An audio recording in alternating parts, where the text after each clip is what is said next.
Hello friends, आप सभी का स्वागत है हमारे यूट्यूब चैनल विजार्ड क्लासेस पर। ओके दोस्तों, तो ये जो क्लास है जीके जीएस का क्लास है। ठीक है। अगर आप बीपीएससी टीचर की तैयारी कर रहे हैं या फिर अन्य किसी भी एग्ज़ाम की तैयारी कर रहे हैं तो ये जीके जीएस का क्लास जो है आपके लिए काफ़ी फ़ायदेमंद है। ठीक है, तो आज का सबसे पहला क्वेश्चन है, भारतीय राष्ट्रीय कांग्रेस के दूसरे अधिवेशन की अध्यक्षता जो है किसने की थी। ठीक है, भारतीय राष्ट्रीय कांग्रेस के दूसरे अधिवेशन की अध्यक्षता किसने की थी।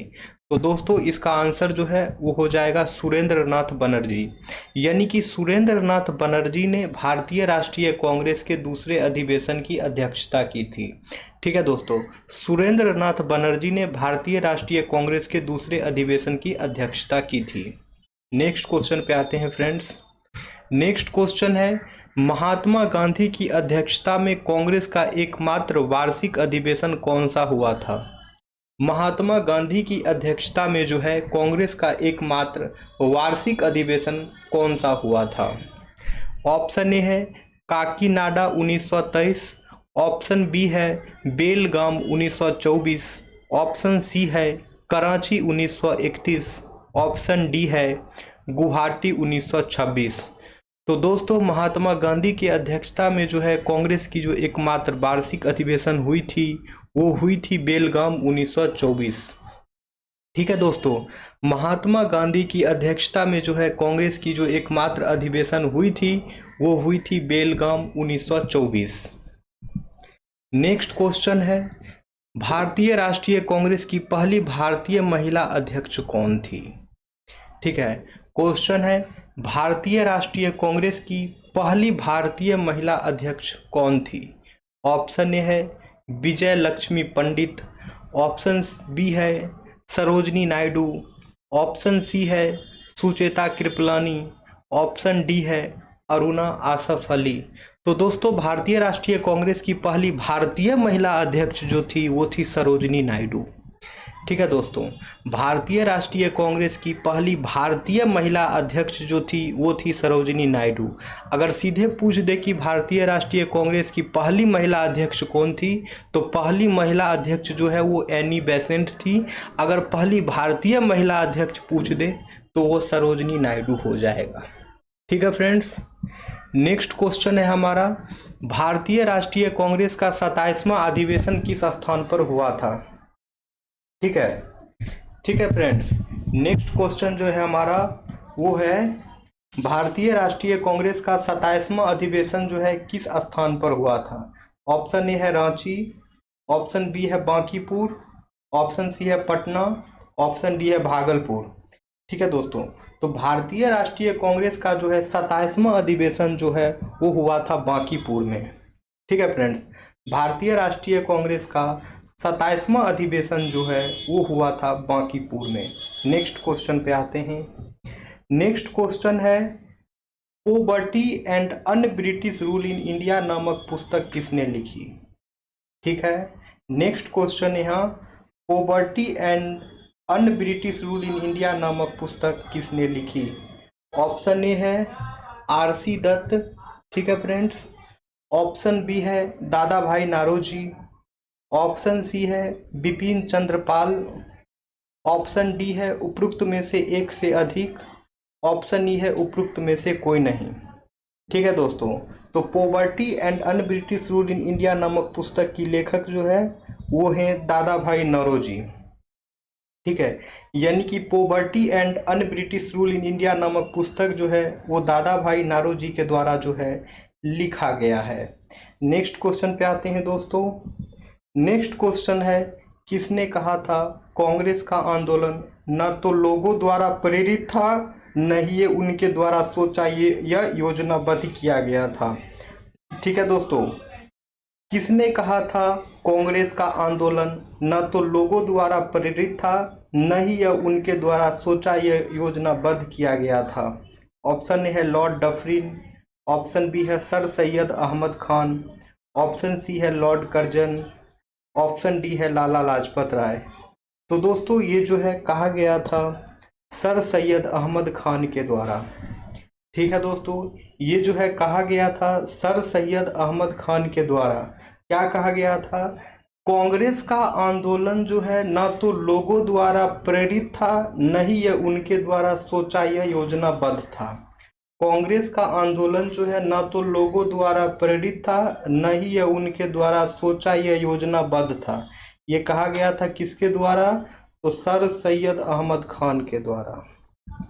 नेक्स्ट क्वेश्चन है, मुझे विश्वास है कि कांग्रेस अपनी विनाश की तरफ जा रही है और मेरी बड़ी इच्छा भारत में रहते होगी कि इसके शांतिप्रिय निधन के लिए इसका सहायक बनूं। यह किसने कहा था दोस्तों? ठीक है, क्या पूछ रहा है क्वेश्चन? मुझे विश्वास है कि कांग्रेस अपनी विनाश की तरफ जा रही है और मेरी बड़ी इच्छा भारत में रहते होगी कि इसके शांतिप्रिय निधन के लिए इसका सहायक बनूं।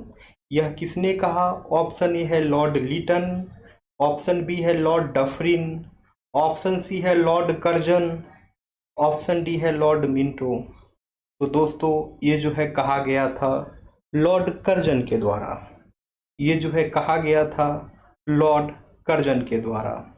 ठीक है, नेक्स्ट क्वेश्चन पे आते हैं। अब नेक्स्ट क्वेश्चन है, निम्नलिखित में से किस वायसराय काल में भारतीय को राय बहादुर और खान बहादुर की उपाधि से सम्मानित किया जाने लगा था?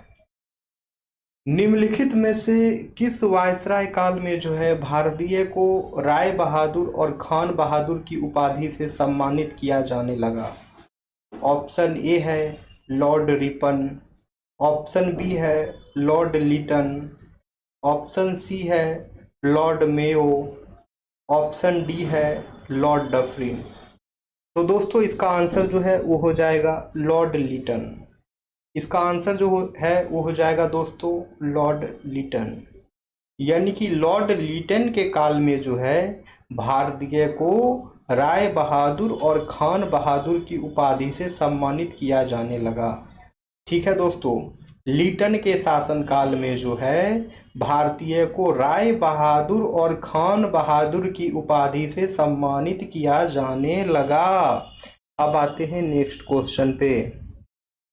नेक्स्ट क्वेश्चन है, अधिकतर नरमपंथी नेता जो हैं वो किस क्षेत्र से हैं? ठीक है, अधिकतर नरमपंथी नेता जो हैं वो किस क्षेत्र से थे?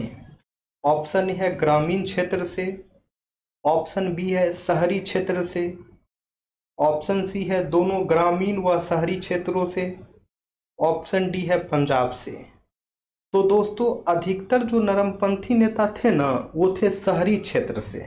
ठीक है, तो इसका आंसर जो है वो हो जाएगा शहरी क्षेत्र। यानी कि अधिकतर जो नरमपंथी नेता थे वो थे शहरी क्षेत्र से।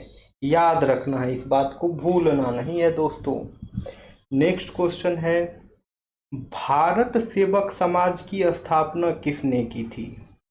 नेक्स्ट क्वेश्चन है दोस्तों, भारत सेवक समाज की स्थापना जो है किसने की थी? ऑप्शन ए है बाल गंगाधर तिलक ने, ऑप्शन बी है गोपाल कृष्ण गोखले ने, ऑप्शन सी है सुरेंद्रनाथ बनर्जी ने, ऑप्शन डी है दादा भाई नारोजी ने। तो दोस्तों भारत सेवक समाज की स्थापना जो है वो किया गया था गोपाल कृष्ण गोखले के द्वारा। ठीक है दोस्तों, भारत सेवक समाज की स्थापना जो है वो गोपाल कृष्ण गोखले के द्वारा किया गया था। भारत सेवक समाज की स्थापना जो है वो गोपाल कृष्ण गोखले के द्वारा किया गया था। नेक्स्ट क्वेश्चन पे आते हैं। अच्छा, उससे पहले इसका डिस्कशन देख लीजिए। भारत सेवक समाज यानी कि सर्वेंट ऑफ इंडिया सोसाइटी के नाम से भी उसको जानते हैं। तो सर्वेंट ऑफ इंडिया सोसाइटी की स्थापना जो है गोपाल कृष्ण गोखले किए थे। कहाँ किए थे? तो पुणे महाराष्ट्र में किए थे और 12 जून 1905 को किए गए थे। याद रखना है, सर्वेंट ऑफ इंडिया सोसाइटी की स्थापना जो है गोपाल कृष्ण गोखले ने 12 जून 1905 में किए थे। सर्वेंट ऑफ इंडिया सोसाइटी की स्थापना जो है गोपाल कृष्ण गोखले ने पुणे महाराष्ट्र में 12 जून 1905 में की थी। नेक्स्ट क्वेश्चन पे आते हैं दोस्तों। अच्छा, इसी का डिस्कशन और भी देख लिया जाए तो ये जो सर्वेंट ऑफ इंडिया सोसाइटी था इसका उद्देश्य था भारतीय समाज की सेवा करना और जन सेवा के माध्यम से राष्ट्र निर्माण करना। ठीक है। ये जो सर्वेंट ऑफ इंडिया सोसाइटी है, इसका उद्देश्य जो था भारतीय समाज की सेवा करना और जन सेवा के माध्यम से राष्ट्र निर्माण करना। ठीक है। गोखले का मानना था कि देश को स्वतंत्रता प्राप्त करने के लिए शिक्षित, समर्पित और सेवा भाव से परिपूर्ण नागरिकों की आवश्यकता है और इस सोसाइटी के सदस्य स्वयं को जनता की सेवा के लिए समर्पित करते थे और विभिन्न सामाजिक, शैक्षणिक व आर्थिक सुधारों में सक्रिय भूमिका निभाते थे। अब आते हैं दोस्तों नेक्स्ट क्वेश्चन पे। नेक्स्ट क्वेश्चन है, रजनी पामदत्त ने कहा, रजनी पामदत्त ने कहा वे साम्राज्यवाद से लड़ते भी थे और सहयोग भी करते थे। उन्होंने किस राजनीतिक गठबंधन के बारे में ये कहा? रजनी पामदत्त ने कहा वे साम्राज्यवाद से लड़ते भी थे और सहयोग भी करते थे। उन्होंने किस राजनीतिक गठबंधन के बारे में ये कहा? ऑप्शन ए है भारतीय राष्ट्रीय कांग्रेस, ऑप्शन बी है भारतीय कम्युनिस्ट पार्टी, ऑप्शन सी है स्वराज पार्टी, ऑप्शन डी है हिंदुस्तान सोशलिस्ट रिपब्लिकन एसोसिएशन। तो दोस्तों रजनी पामदत्त जो है वो कहे थे, ये इस पार्टी से थे, भारतीय राष्ट्रीय कांग्रेस से। ठीक है। तो उन्होंने भारतीय राष्ट्रीय कांग्रेस के गठबंधन के बारे में ये कहा था। क्या कहा था एक बार फिर से देख लीजिए कि वे साम्राज्यवाद से लड़ते भी थे और सहयोग भी करते थे। तो उन्होंने कहा था भारतीय राष्ट्रीय कांग्रेस के गठबंधन के बारे में। ठीक है दोस्तों, अब आते हैं हम लोग नेक्स्ट क्वेश्चन पे। हमारा नेक्स्ट क्वेश्चन जो है वो है क्वेश्चन नंबर, अच्छा इसका डिस्कशन भी है, तो इसका डिस्कशन अच्छा देख ही लीजिए।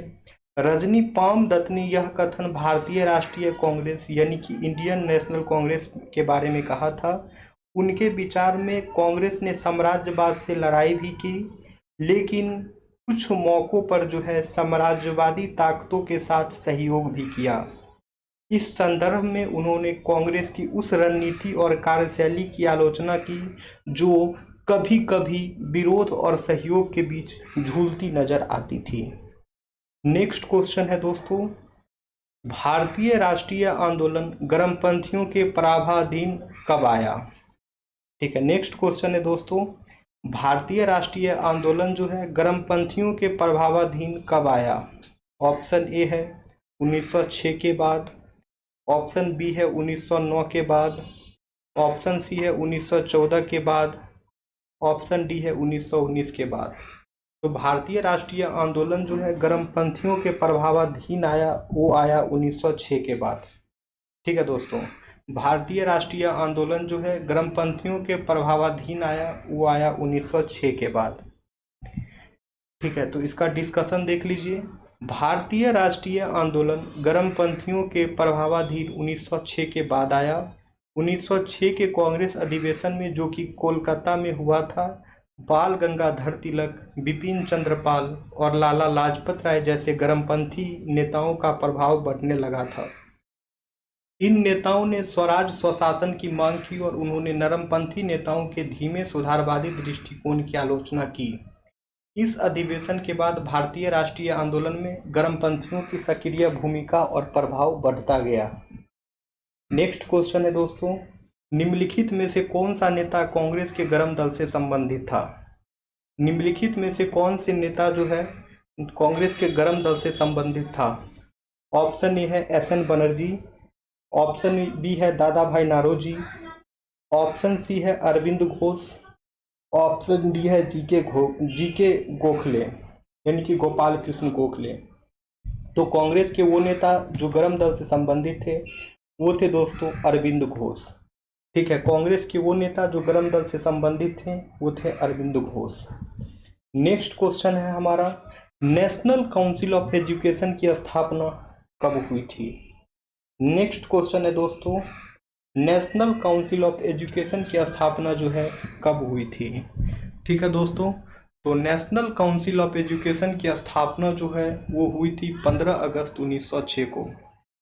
ठीक है friends, national council of education की स्थापना जो है 15 अगस्त 1906 को हुई थी। नेक्स्ट क्वेश्चन है, राष्ट्रीय आंदोलन से निम्नलिखित में से किसको नरम दलीय के तौर पे नहीं माना जाता था? राष्ट्रीय आंदोलन में निम्नलिखित में से किसको जो है नरम दलीय के तौर पे नहीं जाना जाता था? ऑप्शन ए है बाल गंगाधर तिलक, ऑप्शन बी है दादा भाई नारोजी, ऑप्शन सी है एमजी रनाडे, ठीक है दोस्तों, और ऑप्शन डी है गोपाल कृष्ण गोखले। तो दोस्तों बाल गंगाधर तिलक को जो है नरम दलीय के तौर पे नहीं जाना जाता था। बाल गंगाधर तिलक को जो है नरम दलीय के तौर पे नहीं जाना जाता था। इसका डिस्कशन देख लीजिए। राष्ट्रीय आंदोलन में निम्नलिखित में से जो है बाल गंगाधर तिलक को नरम दल के तौर पे नहीं जाना जाता था। बाल गंगाधर तिलक गरम दल के प्रमुख नेता थे, ठीक है।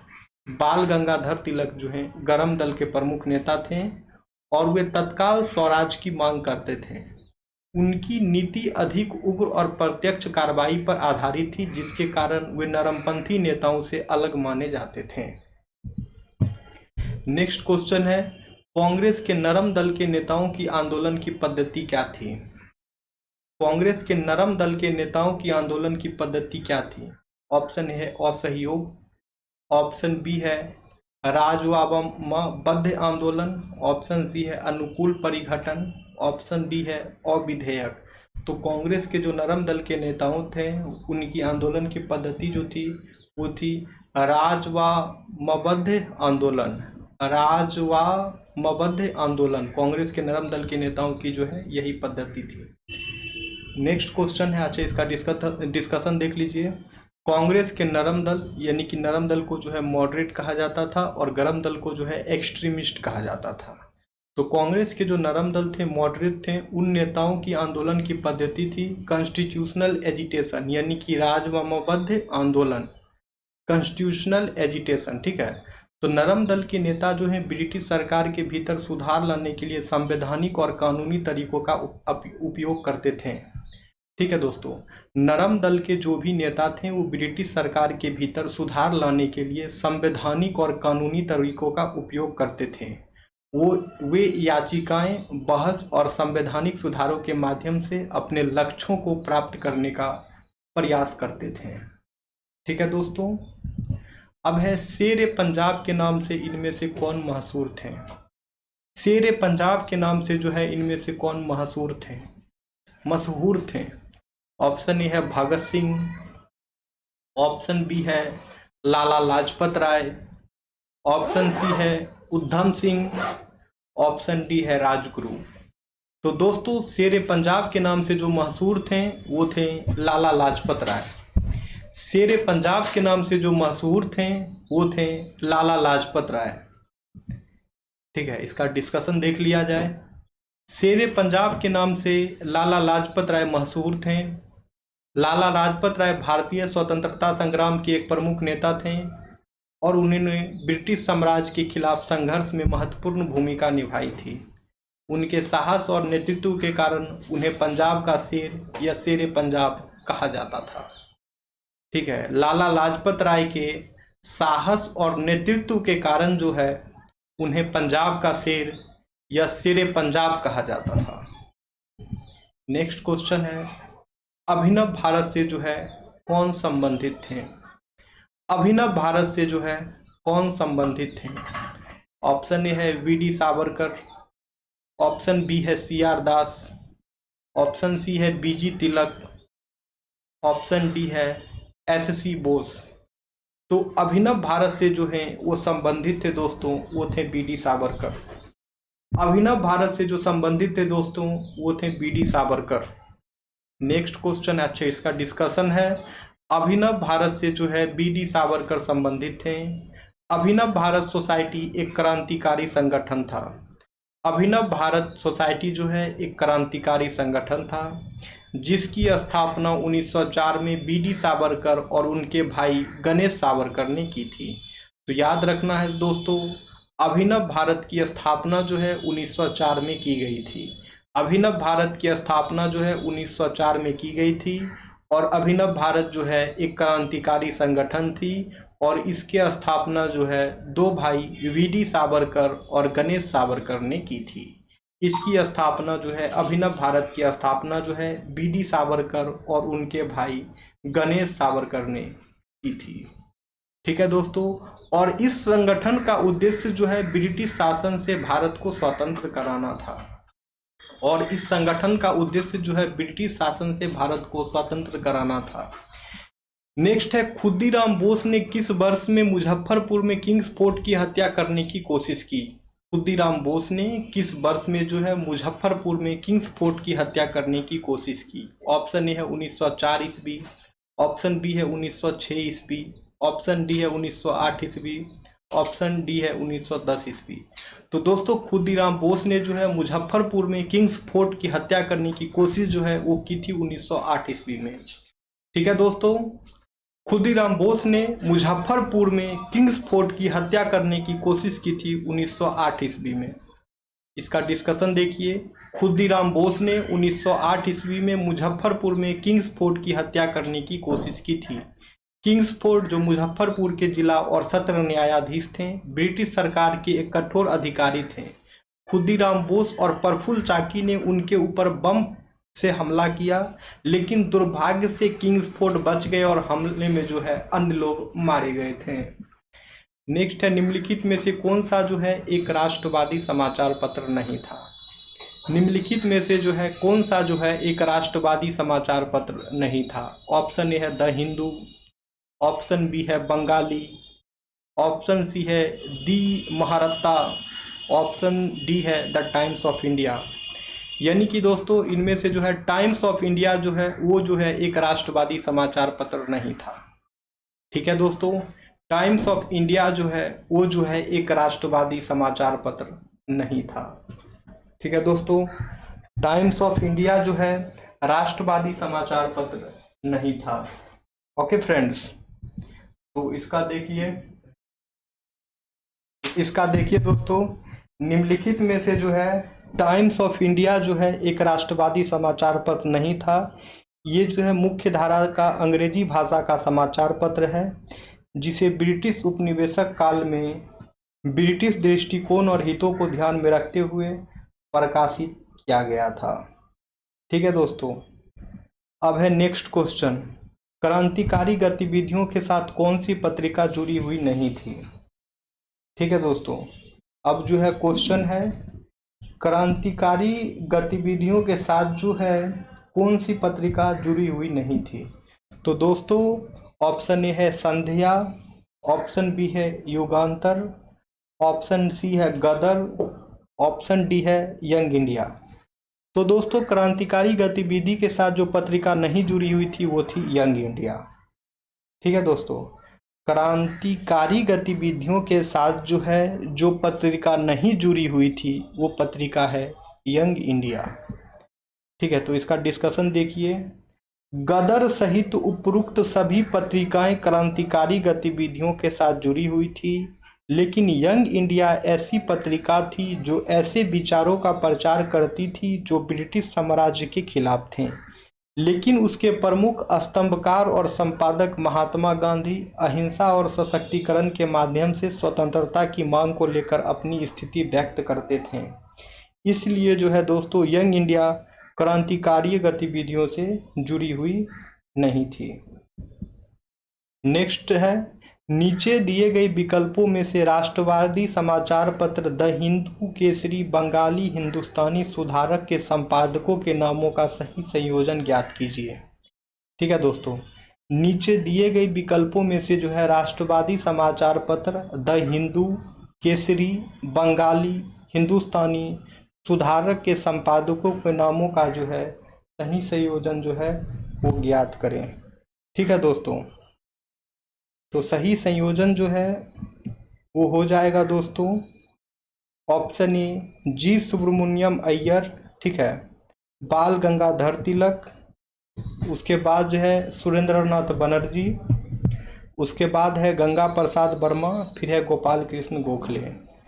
यानी कि द हिंदू जो है वो लिखा गया था जी सुब्रमण्यम अय्यर के द्वारा, केसरी जो है बाल गंगाधर तिलक के द्वारा लिखा गया था, बंगाली जो है सुरेंद्र नाथ बनर्जी के द्वारा लिखा गया था। सुधारक के संपादक जो है, ठीक है, ठीक है, हिंदुस्तानी वह सुधारक के संपादक, तो सुधारक के संपादन में यह दिया गया है गंगा प्रसाद वर्मा और गोपाल कृष्ण गोखले। ठीक है दोस्तों, तो आगे आते हैं। अब है स्वराज मेरा जन्मसिद्ध अधिकार है, यह किसने कहा था? स्वराज जो है मेरा जन्मसिद्ध अधिकार है, यह किसने कहा था? ऑप्शन ए है भगत सिंह ने, ऑप्शन बी है दादा भाई नारोजी ने, ऑप्शन सी है बाल गंगाधर तिलक ने, ऑप्शन डी है नेताजी सुभाष चंद्र बोस ने। तो स्वराज मेरा जन्मसिद्ध अधिकार जो है ये कहा गया था बाल गंगाधर तिलक के द्वारा। स्वराज मेरा जन्मसिद्ध अधिकार है, यह जो है कहा गया था बाल गंगाधर तिलक के द्वारा। ठीक है, तो स्वराज मेरा जन्मसिद्ध अधिकार है, यह बात बाल गंगाधर तिलक ने कहा था। उन्होंने इस उद्धरण के माध्यम से भारतीय लोगों को स्वतंत्रता की मांग करने की प्रेरणा दिया था। नेक्स्ट क्वेश्चन है, भारतीय क्रांति की जननी किसे कहा गया है? भारतीय क्रांति की जननी जो है किसे कहा गया है? ऑप्शन ए है श्रीमती एनी बेसेंट को, ऑप्शन बी है स्नेहलता वाडेकर को, ऑप्शन सी है सरोजनी नायडू को, ऑप्शन डी है मैडम बिकाजी रुस्तम कामा को। तो भारतीय क्रांति की जननी जो है वो कहा गया था option D madam Bhikaji Rustam Cama को। तो दोस्तों भारतीय क्रांति की जननी जो है वो कहा गया था मैडम बिकाजी रुस्तम कामा को। अब है मैडम बिकाजी रुस्तम कामा ने भारत की स्वतंत्रता का तिरंगा झंडा कहाँ फहराया था? अब है दोस्तों मैडम बिकाजी रुस्तम कामा ने भारत की स्वतंत्रता का तिरंगा जो है कहाँ फहराया था? ऑप्शन ए है पेरिस में, ऑप्शन बी है लंदन में, ऑप्शन सी है स्टुटगार्ट में, ऑप्शन डी है जिनेवा में। तो दोस्तों मैडम कामा जो है भारत की स्वतंत्रता का तिरंगा जो है वो फहराया था स्टुटगार्ट में। मैडम कामा ने भारत की स्वतंत्रता का तिरंगा जो है, तिरंगा झंडा जो है स्टुटगार्ट में फहराया था। 22 अगस्त 1907 को विदेशी भूमि में भारतीय ध्वज फहराने वाली पहली व्यक्ति श्रीमती बिकाजी रुस्तम कामा बनी। उन्होंने जर्मनी के स्टुटगार्ट में अंतर्राष्ट्रीय समाजवादी सम्मेलन में झंडा फहराया। 22 अगस्त 1907 को विदेशी भूमि में भारतीय ध्वज फहराने वाली पहली व्यक्ति जो है श्रीमती बिकाजी रुस्तम कामा थी। उन्होंने जर्मनी के स्टुटगार्ट में अंतर्राष्ट्रीय समाजवादी सम्मेलन में झंडा फहराया। अब है लंदन में इंडिया हाउस के संस्थापक कौन थे? तो दोस्तों इस क्वेश्चन का आंसर जो है आप लोग कमेंट सेक्शन में करें। नेक्स्ट सेशन जो हम लोग लेके आएंगे तो पहले इस क्वेश्चन का आंसर बता देंगे, फिर आगे का क्वेश्चन डिस्कस करेंगे। ठीक है दोस्तों, और जो भी लोग चैनल पे नए हैं आप लोग चैनल को सब्सक्राइब कर लेंगे ताकि आने वाले वीडियो का नोटिफिकेशंस जो है आप सभी को मिलता रहे। ओके फ्रेंड्स, चलिए तो सेशन को एंड करते हैं, फिर हम लोग मिलेंगे नेक्स्ट वीडियो में। Okay friends, thank you everyone.